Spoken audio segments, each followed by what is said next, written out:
আপুনি যদি ৰাতি ক'ৰবাত ফুৰি ভাল পায় বা ৰাতি ক'ৰবাত থাকি ভাল পায় তেনেহ'লে আজিৰ এই কাহিনীটো আপোনাৰ বাবে। পাহাৰ মেঘ আৰু সেউজীয়াৰ এক অপূৰ্ব সংমিশ্ৰণ আছিল নীলগিৰি নামৰ পাহাৰীয়া গাঁওখন। পাহাৰৰ বুকু ফালি বৈ যোৱা সৰু সৰু নিজৰাবোৰ আৰু চৌদিশে সিঁচৰিত হৈ থকা চাহ বাগিচাবোৰে নীলগিৰিক স্বৰ্গ সদৃশ কৰি তুলিছিল। চহৰৰ আমনিদায়ক ব্যস্ততাৰ পৰা আঁতৰি অলপ শান্তিত সময় কটাবলৈ দুই বন্ধু জাবেদ আৰু বাবলুৱে এই ধুনীয়া গাঁওখনলৈ আহিছিল। সিহঁতে নীলগিৰিৰ এটি ধুনীয়া পুৰণি বঙলাত থকাৰ ব্যৱস্থা কৰিছিল।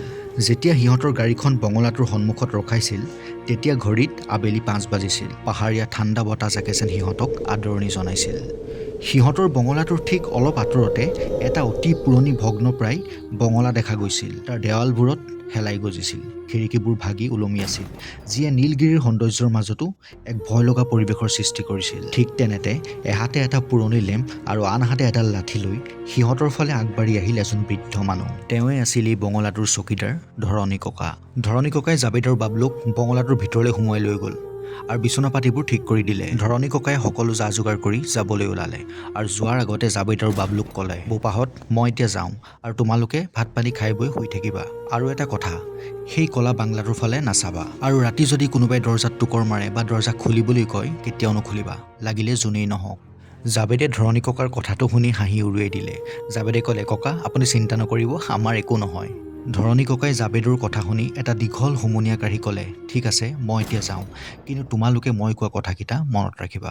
ৰাতি প্ৰায় 11 মান বজাত জাবেদ আৰু বাবলুৱে ভাত পানী খোৱাৰ পাছত বিচনাখনৰ ওপৰতে লেপটপটো লৈ বহি আছিল। তেনেতে জাবেদে বাবলুক ক'লে, যাচোন অলপ গৰম উঠিছে, খিৰিকীখন খুলি দেচোন।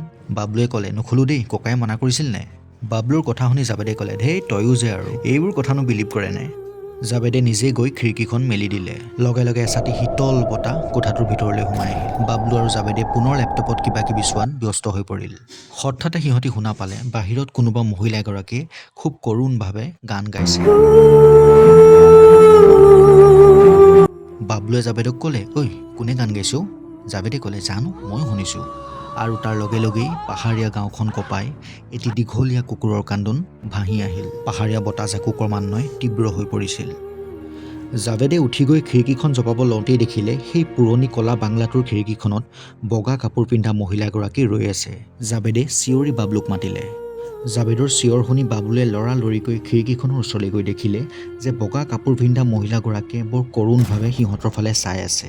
সিহঁতি ভয়তে লৰালৰিকৈ খিৰিকীখন জপাই বিচনাত উঠিলেহি। বাবলুৱে কঁপা কঁপা মাতেৰে জাবেদক ক'লে, তোক খিৰিকীখন খুলিবলৈ মনা কৰিছিল নে হা? কিয় খুলিলি?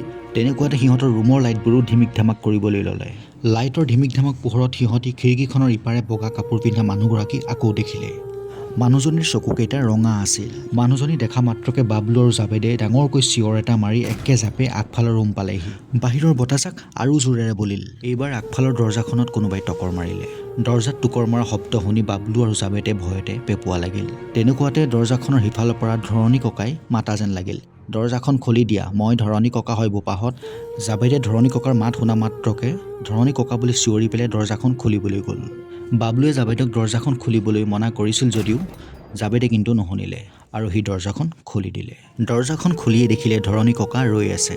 জাবেদে ধৰণী ককাক দেখি মনতে অলপ সাহস পালে আৰু কঁপা কঁপা মাতেৰে ক'লে, ধৰণী ককা ৰুমৰ খিৰিকীখনত কোনোবা আছে। ধৰণী ককাই মুখেৰে একো কোৱা নাই, মাথো তললে মুখ কৰি ৰৈ আছে। জাবেদে আকৌ ক'লে, ধৰণী ককা আপুনি একো নকয় কিয়? এইবাৰ ধৰণী ককাই অলপ গহীন মাতেৰে ক'লে, তোমালোকক ধৰণী ককাই দৰ্জা খুলিব মনা কৰিছিলে নহয়, কিয় খুলিলা? ধৰণী ককাৰ চকু দুটা ৰঙা হৈ আহিল। তেনেকুৱাতে বাবলুৱে জাবেদক চিঞৰি ক'লে, জাবেদ এয়া ধৰণী ককা নহয়।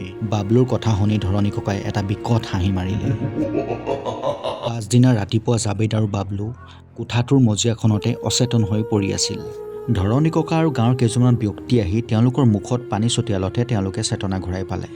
ধৰণী ককাই জাবেদ আৰু বাবলুক ক'লে, মই তোমালোকক কালি মানা কৰিছিল নে যে সেই কলা বাংলাটোৰ ফালে নাচাবা?